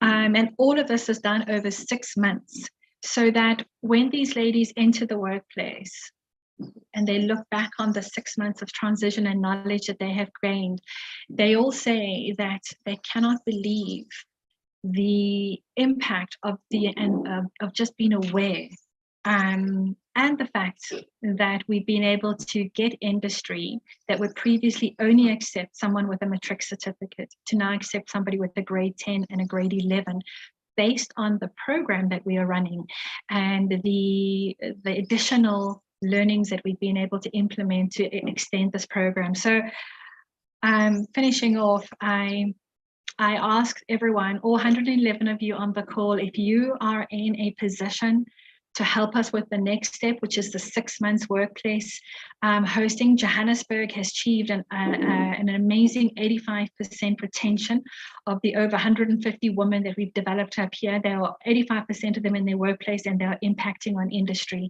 in a massive way. Could I ask the Western Cape, companies that have branches in the Western Cape or within their network, please reach out to us. The Commercial Transport Academy has a website, or you can contact me directly, but help us help these women get into industry and help us transform their lives in a way that you will never understand, and one day be able to reflect upon. So I truly, truly ask for the support of industry to make this program sustainable and life-changing. So having said that, we are going to go to the next speaker, which is Yami. Now I've got the shortened version. she is going to introduce her full name. I couldn't. I tried, and I'm so sorry, but I'm still learning. I'm getting there. Yemi, thank you so much for joining us today. She comes to us from Mercedes-Benz South Africa. She has been part of the dynamic executive team of Mercedes-Benz South Africa and is responsible for component exports, business development strategy within Mercedes-Benz procurement and supplier quality division. I wish you could see what I can see in her bio, because she is as impressive as the brand is. And I want Yemi to take us straight into her journey and her how she landed in this environment. Start there. Tell us your career progression. Tell us how you got into the industry, please. And you're obviously going to be presenting some slides, but please make sure that is incorporated into those slides, because that's what we really want to hear, is how you made it to where you are today. Perfect. Thank you so much, Nikki, and good morning to everyone that is on the call. What I will do is to try and share my slides so that you can see. Unfortunately, the slide that you want is at the end, but I can start with that. I am very honored to be part of this group of women today that are here to showcase that it is possible to make it in this industry that is male dominated. And I am very happy to also see a lot of my colleagues online who have come to support me. Mercedes-Benz is full and with women of strength, women who are talented and leaders that are today represented by me. So I'm happy to have you as my support, and also saw some senior managers on the call who have paved the way for us to be able to also thrive in this industry. Briefly, just to tell you about the company, I will start with that, and then later I will share my journey with the company. Yeah, Mercedes-Benz has a headquarter, obviously in the German headquarter, Mercedes-Benz AG. Mercedes-Benz South Africa is part of that network, global network. And Mercedes-Benz South Africa is having 2 campuses that are in East London and 1 in Pretoria. And in Pretoria, we have our Mercedes-Benz Financial Services, Sundown Motors, and also Coffee View. In the next slide, you can just see where our facilities are. Please let me know if the screen is available and you can see the slide. It's perfect. Yes, absolutely. Okay. Perfect. So we are located in the East London plant, and I am also sitting in the plant where we have the manufacturing plant together with the Learning Academy and the MBIT Hub. In Pretoria, as mentioned before, we have our sales and marketing, and we have financial services also in there. Who we are as Mercedes-Benz, it's clear we have a strategy to build the world's most desirable cars. And with the introduction of the new variants of AMG and plug-in hybrids in the past few years in our product portfolio, we have been able to emphasize this strategy. Also, it is clear that as Mercedes-Benz, we have aligned ourselves with the group strategy to reduce its carbon footprint by end of 2030. And thus far, we have successfully installed a pilot solar panel system in our body shop as means of verifying the viability at East London manufacturing plant. The phase 2 of this will be completed until the end of 2022. Obviously, I think it's quite known, not trying to brag, but we have the first class production facility in the East London area. And with this facility, we are able to produce cars that are world-class from our own technologies that are also rated as world-class technologies within the Daimler network. Products that we have, obviously the C-Class is the main product that we have and what we are producing in East London, all variants of the W C-Class, the hybrid, plug-in hybrids, and also the AMG versions is part of our portfolio. We have a skilled and committed workforce, and our passion drives us to be the best. I think the picture that you see on the left tells you a story that amidst all the global challenges that we faced, such as COVID and chip shortages during the past few years, we have been able to launch and export our new C-Class to the world and kept to our slogan, which is out of Africa for the world. And we have been very successful, and to be certified as a top employer in the industry for 6 consecutive years. Corporate citizenry is obviously very close to our heart, and despite the challenging times we find ourselves in, Mercedes-Benz South Africa continues to be a major role player in South African economy. We strive to be socially responsive and responsible corporate citizens at all times. In the last year, the company spent around 121 million on skills development and a further 8.5 on corporate social responsibility initiatives. A total of 3,711 dedicated, highly qualified, efficient employees made the backbone of Mercedes-Benz South Africa's story. Our enterprise and developments initiative have made a contribution of 8.5 million and 14.9 million respectively. Our business continues to instill confidence, which is why we remain leading debt-listed corporate in the South African market. This confidence is mainly driven by our class-leading integrity and ethics program. This one slide is very close to me because it is what I do, or it incorporates what I do in my role currently.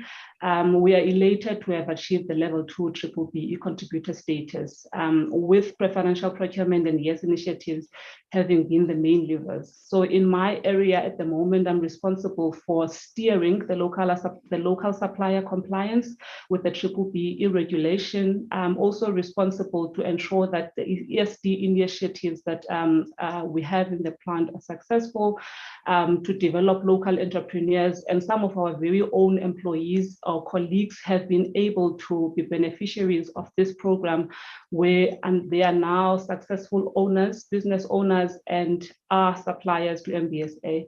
One of the biggest achievements that in my career I can really stick my stamp on.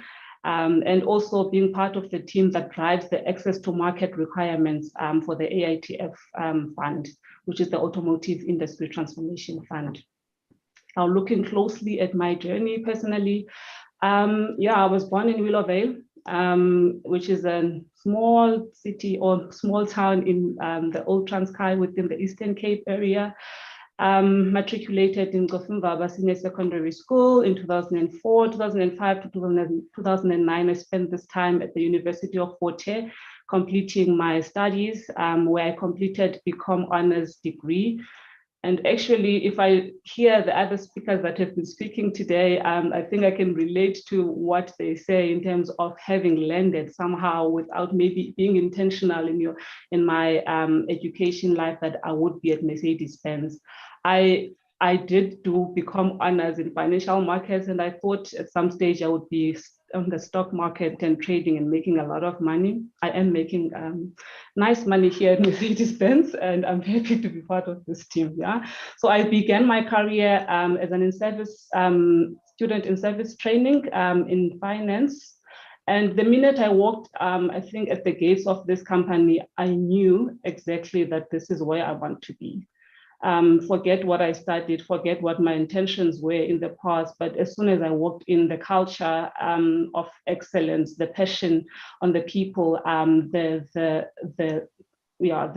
just the culture of having people that are willing to support you with your development, it made me very sure that this is where I wanted to end up.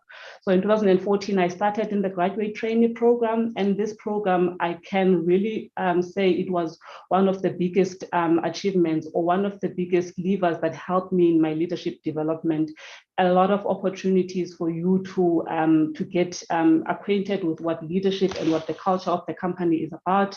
And within 1 year, I was fortunate enough that I was recognized as a talent in the company, and I landed myself a permanent position as a procurement specialist. And in the procurement space, actually within the company, you see a lot of females within this space. But when you go out there to our suppliers or our business partners, you sit on a table around all male teams. And normally you see a whole sales organization coming to visit you and for a negotiation, and you're sitting all alone by yourself on the other side as a female. But what did this told me, or what this actually encouraged me as a young female, was that the company that I work for does not discriminate in terms of who they empower, and also who are the people that they trust that could do such kind of jobs for the company, because it depends on what the skills that you have. It depends on the level of confidence that you have been able to show to management that you can go and represent the company for such multi-million euro contracts that you would be negotiating for the company.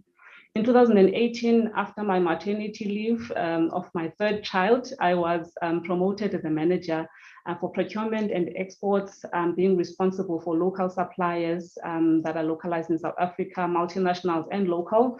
And the export division being the division where we procure parts locally in South Africa and we export to our mother companies or our mother plants in Europe and in the US. I am very, very proud to be part of that division or that business unit, which generates around a lot of billions for the company in revenue. And this also has been a big growth for me to be able to lead such a diverse team, a team with people of different cultures and different backgrounds, including people of foreign nature in South Africa.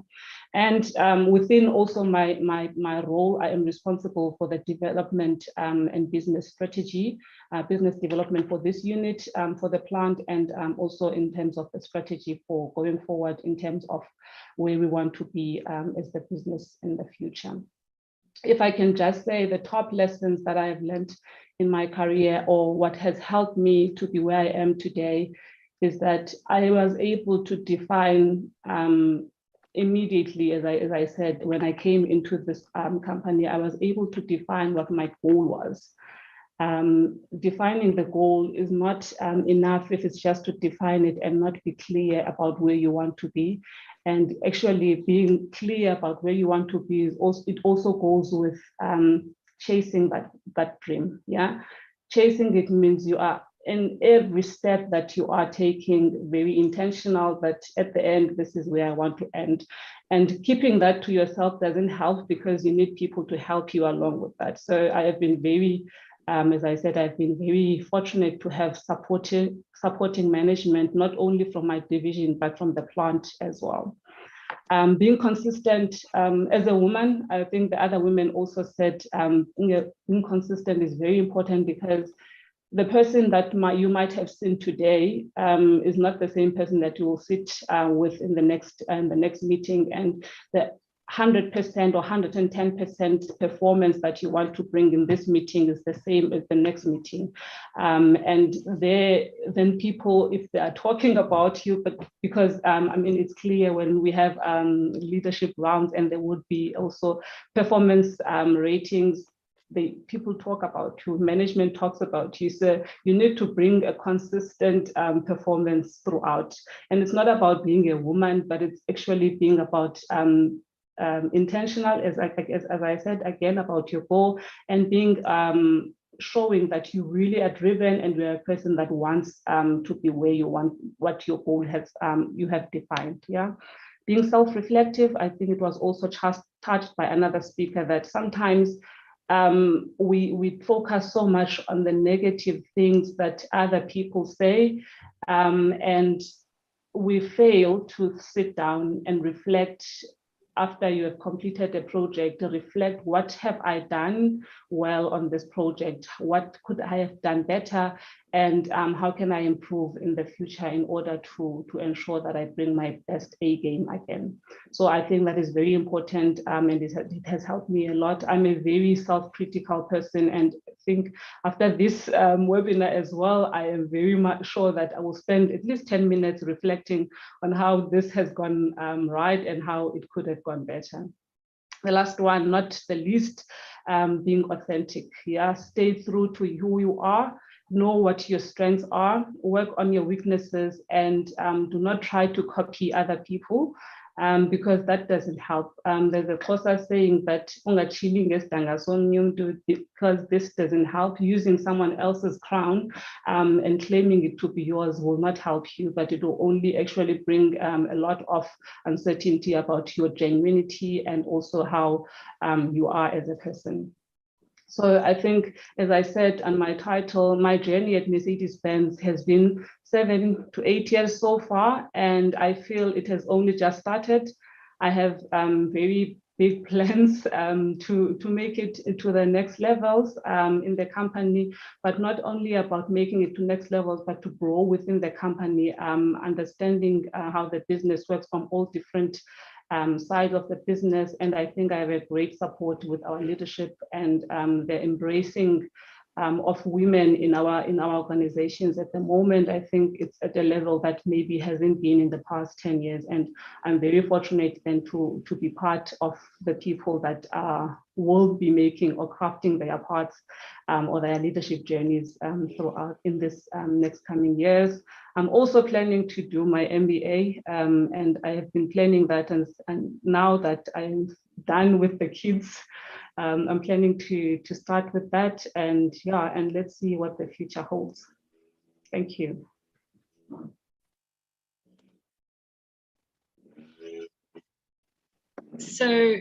So Yami, I can say to you, do not waste too much energy reflecting on your presentation because it was fantastic. I do that. I chew on everything I've said, go into a meeting and then dissect it. And I replay the whole meeting with a whole new conversation, and it's an absolute waste of energy. Well, look, I used to work with Mercedes-Benz when I owned my transport company, Siadume. They were one of my clients. I used to transport fleet from the plant in East London, the commercial fleet. So really cool time. And you have an incredible support structure of men and women, but really some incredible and impressive women that I worked with during my years with them. Tell me, which you're the first to have mentioned that you have children. How have you balanced family and business responsibilities and taking work home, which I assume you do, or maybe you don't? You can let us know. Have you handled your criticism from children when they feel like you've done enough? You know, your time at home should be with them. Can you give us some advice? Yeah, so I think the work-life balance thing maybe is something that doesn't exist. It depends on which stage you are in your life. This is my personal opinion. It depends which stage you are in your life. And also it depends on what priorities you have at that time in your life. So I was fortunate that in my young age, I got married at 23. I got my first child at 23. So my oldest is now 11, turning 11 in November. And then the last one is 4. I also have been very fortunate to have a very strong support system at home. So my husband is a very strong supporter of my development, and he is 100% committed to the family life. So I sometimes, yes, do feel guilty that I have to take home work, but I try not to do it all the time. I try to make my space at home for family and also try to keep the work and life balance somehow. But when I have to, I think I'm very fortunate that I have an understanding family. My husband will just take the kids, for example, for a run, or for a walk, for ice cream or whatever, or play with them or do something. And this has helped me to also when I am not at work, to know that I have done my best at work and now this is my time to spend with my family. So I think having strong support, it can help you, and maybe some of you don't, not everyone has that strong support, but find a way to balance in that. Not always there will be a work-life balance. It depends on the stage you are. At the moment, I don't feel that my kids need me 100% every day. And maybe it's also in my nature. Yes, I am a mom, but I also I have a responsibility to ensure that they have a good future. And so I don't take it hard on myself when I spend a lot of time working, because I know that I'm working for them. I am making their lives much more easier than what I had when I grew up. So it's a mixture of many things that have helped me to actually sustain my sanity when it comes to family and work. Yeah, I think sometimes think that there is way too much responsibility placed on the shoulders of women, some of it self-inflicted again, but also in society, that we have to have this balance. And I don't think so. I think it's, as you said, it's really up to in terms of your life and the journey of your children, the ages. And I don't think we should feel any guilt for wanting to aspire and to build a career. So great on that. And the next question I have for you, obviously you mentioned you work with a lot of expats, I assume from Germany and other countries as well. You obviously juggle the whole diversity issue and gender diversity as well. How have you found that experience of European men versus South African men and how they integrate women into the workplace? I hope I'm not going to get you into trouble by asking that. No, I hope I'm not going to get into trouble as well. Interesting enough that I in my whole life, all my senior management or our whole organization, the division that I report with has its headquarters in Germany. So even though we sit in South Africa in the plant, the most senior management in our organization is in Germany. I have found that, I mean, with the diversity challenges they have in Germany, being also a lot of males, and the agenda of pushing also for women to be occupying more senior management positions in the company, it has been quite for me personally easy to integrate or to be integrated into the management role. I have had the most amazing managers in my career. And I don't know, to be honest, if it would have been the same, maybe if it was directly in production. That experience for me is something that I also would like to get maybe in the future in terms of understanding the dynamics. I do know that it's not the same. Because production is probably in a different set of mindset. There's different way of working. But in this environment where I am in, I think the integration is quite well organized, and there is also an open mindset that it's not about you being a woman, but it's about what you can bring to the table and what kind of opportunities can you also bring into your team to open up, to be open to different cultures, to be open to different backgrounds.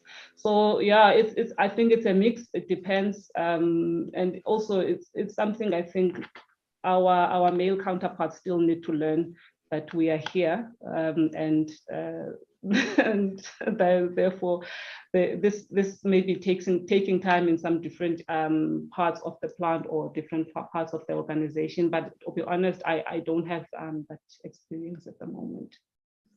Well, Yami, I want to thank you. Thank you for your contribution to the support of local procurement and the amazing work you've done in the supply chain and the support of Mercedes-Benz components and suppliers. Well done. That is really an incredible achievement. I have a couple of questions. So if everyone who can put their cameras back on, I have a number of really, really cool questions that I should have thought about. So let's go. Amor, first, who inspired you to be a leader and why? Gonna go off mute. There we go. Sure. That's actually a hard question, but I'm inspired by different people, and specifically women. And it's not necessarily women that are in the limelight or that anyone would know. I always say I'm privileged to have a strong group of friends that lead in their different spheres. And these women inspire me, Nikki, because they are both soft but hard and aggressive, and they're not afraid to go for what they want. So it's really a difficult question to say so-and-so, because I think people expect you to say somebody famous. But for instance, I have a friend, her name is Zotwa, and I think she's absolutely phenomenal. She leads wherever she is. She leads in church space, she leads at home, she leads in corporate, and she brings her authentic self to each and every interaction. And there's something about watching her that truly inspires me. And then I've benefited, I think, from having a few male mentors in the place where I work. And one of them was my previous vice president. And he's also, I think, sometimes we get timid and you want to sit in a corner and you want to hide. And he also always encourages you to bring yourself to the table. People might not like what you have to say, but they need to hear it, and it needs to be said by someone. Do not be afraid to be the voice that says it. So yeah. Fantastic. And I think you're right. It's as women, we need to learn to speak up. We're not going to create any change. We're not going to evoke anything if we sit in a room and be quiet. But it does take courage, and you need a sponsor, you need a coach, you need a really good leader to bring that out of you in the early stages. So thank you for that. Shivani, what factors impact a woman's ability to lead others? This is a tough one. What factors do you believe impacts a woman's ability to lead others? Oof, Nikki, you're coming in with the tough questions here, hey, before lunchtime.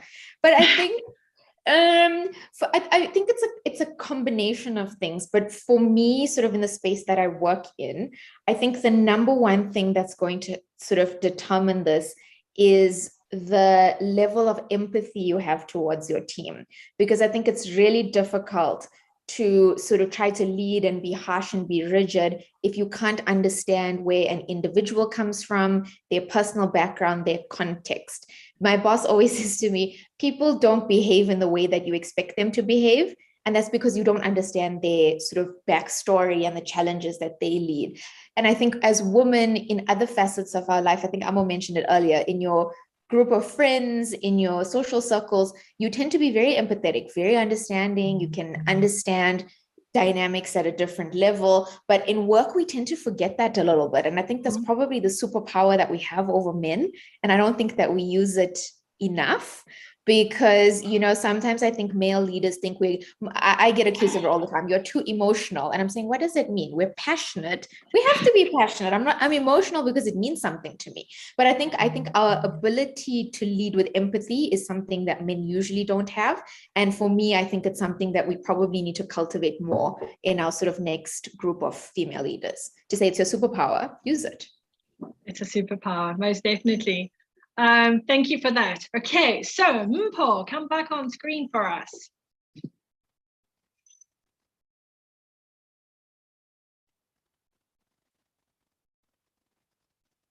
Guys, I may get disconnected with load shedding at 12 o'clock. If we do, I will reconnect. But let me get this question to Mpho, so keep it going until I reconnect. The question is, what benefits have you received from your leadership experience? Now, they don't define what they mean by benefits, but it might be personal. So personally, maybe what benefits, or maybe it's commercially, I don't know, in terms of revenue. But how do you answer the question as how you see fit? What benefits have you received from your leadership experiences? Thank you for that question. So from my leadership experience, I think I must relate it back to my manager and how he has led me. His liberal leadership style has afforded me the opportunity to grow, to develop. He's not selfish in his allocation of work. He's not selfish in terms of he will give you the the sort of exposure that you need to be able to reach your next level. He gets concerned about your career development or career development or career growth. So he has had a great impact in terms of how I perceive leadership. So if I were to be a leader next week, I would make sure that as a leader in the workplace, I afford my subordinates the opportunity to learn. I would give them the exposure. I will not confine them to the office. I will teach them the work at first hand, but then moving forward, I will give them the opportunity. I will throw them a bit in the deep end, because that is also how I was taught the work. I will throw them the bit in the end, a bit in the deep end, because that is how you learn. If you've got a manager that holds your hand, you're not going to learn everything. But you've got a manager that teaches you the work and trusts you to go out there on your own, then you're going to thrive. So in the main, that's more of the leadership style that I would adopt. I'm really in love with his leadership style. So the direct benefits that you've seen from that, would it be his leadership style that you would implement so that you could potentially have the same impact on other people to follow? Yes, definitely I would do that. So I'm going to ask you this question since you're online, but I also want to hear from Janine, who comes from a very different environment to you ladies, is what is the most dangerous behavior or trait that you have seen derail female leaders or careers? Paul, what have you experienced? Sure, just to echo Shivani's Shivani's response, that's a heavy one. But I think, gosh, it's jealousy. Female jealousy is something that is that I've experienced has put relationships on a back foot in terms of a female leader, and I think that for me has been quite an observation. The other element also is to empathy, like Shivani said. That is something that that if there's a toxic environment in the workplace, and jealousy being that, it's the empathy that that one has to reach out. You almost have to lead your leader in that regard. I'm just thinking of a scenario where I took my boss, she was a lady at that time, another company that I worked at, and I sat down with her. We had some coffee and we discussed my experiences and how things made me feel, and she was open to have that conversation, and we reached out to one another, and that was quite a breakthrough, and all of our communication from then on forward was really was easier, and we understood, maybe she was having a bad day or whatever, maybe I was being too sensitive, but at least we almost, sometimes you do have to be more the adult, or more the you have to be the humble person, and understand that she also is leading a household and has her own problems at home. So sometimes that does happen, and you're not there to take her job, but you're really there to enhance the work environment, but also to make sure she looks good, because you want the project to succeed in your own right. Fantastic. Jealousy, it is a big one, hey? Mpho, tell us that, can you answer that question for us as well? What traits have you seen that have impacted on other females in the workplace, or potentially has the impact to derail their careers? Sorry about that. What I have noticed is there are other women who will want to oppress other women not to make it up the ladder. And that for me is the biggest challenge ever that I've experienced. So I actually had that conversation with somebody quite recently, and the answer that I got is that because so few women are in senior executive roles or leadership roles, women become more possessive of those roles for fear that there won't be anything for them to go onto. So they wouldn't want to develop somebody junior to outshine them, because there's not necessarily a stepping stone for them. And I don't know, for me, that sort of fear is very limiting. It's almost that you know, I kind of, it's a bit of an excuse, but I don't, again, haven't never worked in corporate. I've only ever worked for myself. I don't necessarily understand that. But Amor, you're online. Yami, you back online. How would you, you know, what is your feedback on this? Yeah, I mean, for me, what I think is maybe hindering, my personal opinion, is also self-doubt. Yeah. If you are not confident about yourself and you're not sure, self-secure, it will be very difficult for you to make it as a leader. The second part where you're talking about other women maybe being in positions and wanting to hold on to that, I don't know. I can't really. I don't think I subscribe to that. I think the more women I can bring up to my role, or to even be better than me, I think this is the biggest achievement that one can have as a leader. Being able to bring up someone and then becoming better than you is, I mean, this is most fulfilling for me. And I have seen even in my team, I strive with the team that can do things on their own.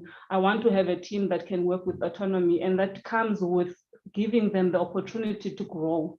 It comes with it's actually less responsibility for you as a leader if you have people that can do things, and not instead of stifling their development, but rather focus on bringing them up to your level and even higher. So for me, I don't believe that there is such, but it may be out there that there is. And also for me, what I have done in my career, or where I am up to now, is that I try to block things that are negative, and I try to focus on the positive things in my journey. And so far, this has helped me because I am able to stick to my path. And yes, there might be a lot of things actually that are happening around me, a lot of people that are trying to pull you down. And I have a personal experience with that, with people trying to pull you down. But it was not to stop me from achieving what I wanted. And it was not to derail my path. So I think it depends on who you are and how you want to receive that kind of feedback, or that kind of interaction. Yeah, I think it really, as you said, it comes down to owning the space and being confident that you're in. And I think that is going to be the answer to this next question that has been placed for you, which is what strategies can work well to promote inclusion in the workplace? Well, what we have here in Mercedes-Benz South Africa, in the plant specifically, is that there is a Women Empowerment Forum, which was launched last year, and I'm very proud to be part of that forum. And not only because it's women empowerment in order for us as women to show that we are able to do this, but it's also a forum for us to be open and actually criticize ourselves if we need to, and not focus on what the men are doing differently, or how the men are treating us bad, or how we are victims in the workspace, but more to develop ourselves, empower ourselves, so that we are able and in a good position to make it, to be to make it in our own individual spaces where we are. So I think that's one of the strategies to empower yourselves, find a forum that you can be associated with. Another one that we also have is a transformation forum, which is also aimed at bringing the people together, talking about workplace challenges, and also specifically to transformation of the company. How do we bring the previously disadvantaged groups into the positions that in the past that they would not have had access to? So I think these two pillars, or these two strategies, are working quite well in the company, and maybe this is something that people can consider. And consider having own mentor as well for yourself development as a person and as a aspiring leader. Those are fantastic answers. You know, when you were doing your presentation, you said you didn't want to boast, but I do think you should.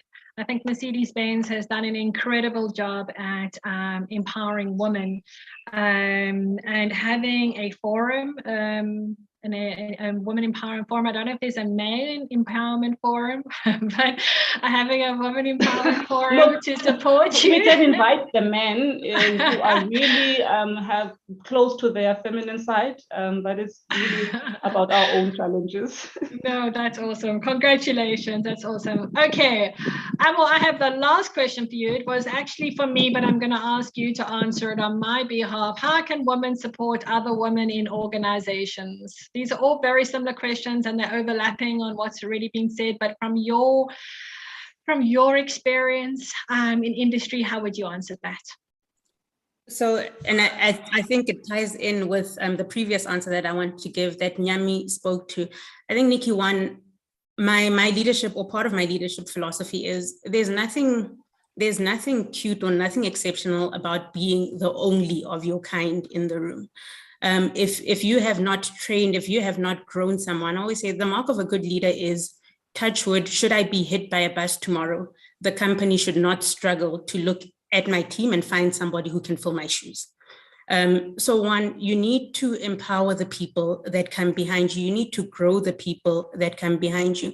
And I think our benefit as we sit here is that a lot of women, and I think Shivani also spoke to it, the capabilities of women have been proven. Ours is no longer to prove that we're capable. It's no longer the conversation that we're having, but we need to create spaces. Those of us who get to interact with top management need to create space to say, there is a Nikki in my team, and I think she's quite exceptional at 1, 2, 3.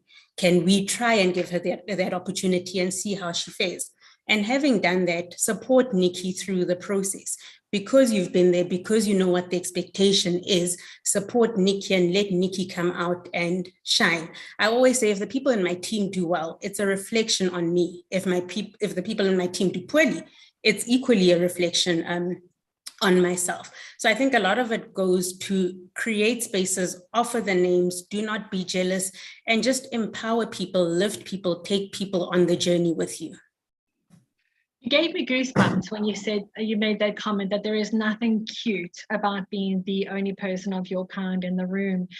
And initially I just thought about previously disadvantaged, and then it's like, actually no, it's gender, it's equality, it's everything. If we have positioned ourselves that we are the only female, or we are the only expert, or we are the whatever, it's actually a poor reflection on us, but more not necessarily because that is maybe how it was structured, but did we do enough to enable somebody else to follow in our shoes? Did we do enough to invite somebody else into the room? You can't always control the demographics of a room, but you can certainly look back to say, well, have I done enough? You know, Robin Sharma wrote an incredible book, and I can't remember the exact title, but it goes something about lead from the desk. Anyone know? It's almost the leader who had no title, I think. That's it. And he talks about leading. I remember buying this book for my middle managers and senior managers after I read it, and I was blown away by one of the stories where these journalists are at NASA in the US, and they are walking through the facility, and they stop at a cleaner, and they ask the cleaner, what is your job? Expecting a very simple answer. And the cleaner turns around and responds by saying, it's my job to keep the floors clean so that the engineers can do their job, so that the astronauts can get into space and onto the moon. And I was like, if we have taken the time to help, no matter who, irrespective of gender, to help them understand their contribution and role in business, in society, if we extend it that far, we've achieved amazing things. Ladies, you have inspired me, and I wish you could see my goosebumps because they really are here. Just closing off, the highlight was find a mentor, male or female. Look at your academic studies to keep learning, the Kaizen mentality, keep learning, keep growing, to be able to embrace strategic thinking in your work. Introspection and reflection, a really important part of really assessing how we're performing and how we are growing as leaders. and I put here, you should absolutely brag. And I think that every one of you should. You have done the most incredible things. And I'm all for you. You know, when I listen to your wisdom, you know, Toyota should be incredibly proud to have you. And so should your team.